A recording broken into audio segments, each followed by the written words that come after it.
It's Jimmy time. Joining me now, Jimmy Fallon, Fox News contributor, host of the brand new 4-part series, Death of Hollywood. It's available on FoxNation.com right now. Jimmy, we're going to get to that in just a minute. But I heard that SNL had a skit that featured some strong NFL players, and then some of the guys that kind of, a lot of women are stuck dating, but they cut it from the show for some reason. Now, here's part of it. Makes me laugh a lot, and he's so creative. But sometimes I just want to be thrown around and feel tiny. Sometimes I want to be with a man who looks like he could throw my over a house. Hey, good news. Ricto's back. That's great, babe. Again. What is Chiefs lineman Creed Humphrey doing here? Volunteering.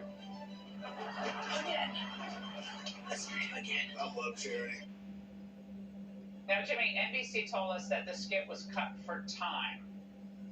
Your reaction? Stop it.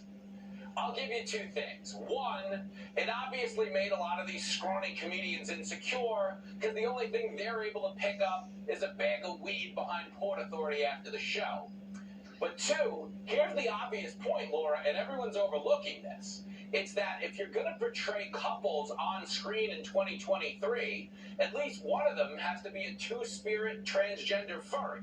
Okay, they violated the rules of inclusion. You can't have two hetero couples in one sketch. Come on, SNL. It's an outrage. Just when you thought it couldn't get more moronic, it does. But Jimmy, we got to get to in New York, where the local Fox station caught up with something called the elusive Bigfoot Bay.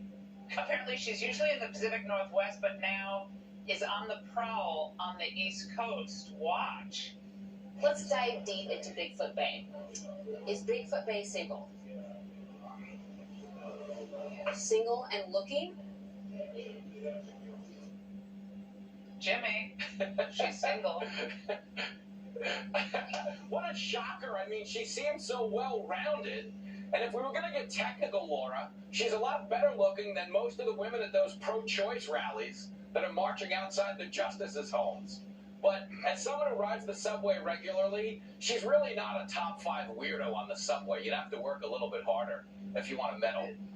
Now, Jimmy, now we're putting on fake guests on television shows. All right, Jimmy, you drove cabs, I know, for years in New York.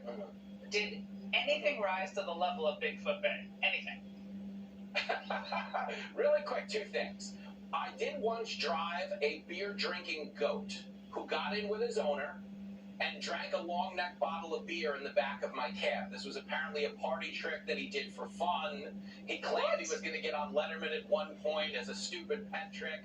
I don't know that ever panned out, but I did have a goat drink about 5 beers in my cab. I also, really quick, had a woman who got in my cab, Laura, and wanted me to go to Brooklyn, and she had a sock puppet on each hand.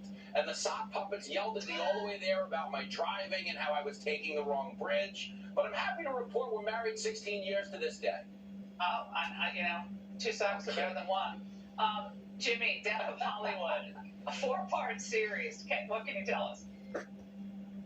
The Death of Hollywood really chronicles the downward trajectory of Oscars ratings and box office receipts because actors who are famous because they're gorgeous were duped into believing we cared what they had to say.